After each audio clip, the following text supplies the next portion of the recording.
Le visage fermé, Blaise Hassani attend des clients qui ne viendront pas.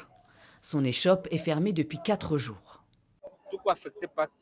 On est touché parce qu'on ne gagne plus d'argent et on est toujours en train de dépenser. Ce qui fait que même le capital d'argent qu'on avait commence à diminuer. C'est pourquoi on est en colère.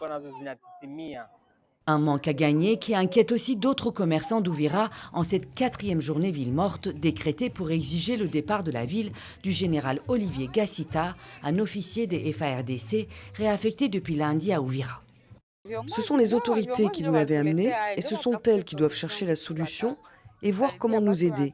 Parce que ce qui compte, c'est la voix du peuple et c'est nous qui sommes affectés. On ne veut pas de cet homme. Qu'il nous amène quelqu'un d'autre pour voir si on va reprendre les activités. L'homme dont il parle, le voici. Le général Olivier Gassita est chargé par Kinshasa de superviser les services de renseignement dans la région. Mais pour les Wazalendo, il n'est pas irréprochable. Il l'accuse notamment d'avoir joué un rôle dans la prise de la ville de Bukavu par le M23 en février dernier.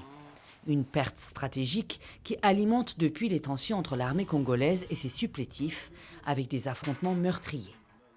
Vendredi, une réunion a été organisée à la mairie d'Ouvira en présence des représentants de la société civile, des Wazalendo et des FARDC pour tenter de désamorcer la crise sans succès. Nous demandons aux autorités au niveau national et provincial de tout faire pour amener une autre autorité militaire à envie de remplacer avec le général Gassita parce qu'il est de mèche avec l'M23.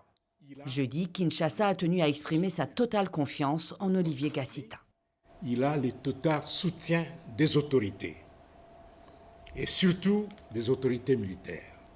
Et ces autorités savent que c'est un patriote qui ne va jamais se compromettre. Les forces armées de la République démocratique du Congo déclarent également leur soutien total aux patriotes Wazalendo et leur demande de ne pas céder à la manipulation orchestrée par l'ennemi. Une délégation gouvernementale était attendue vendredi à Ouvira, mais au final, elle n'est pas arrivée. Selon des habitants, des tirs d'armes lourdes et légères étaient entendus vendredi soir dans la ville sans que les belligérants soient identifiés.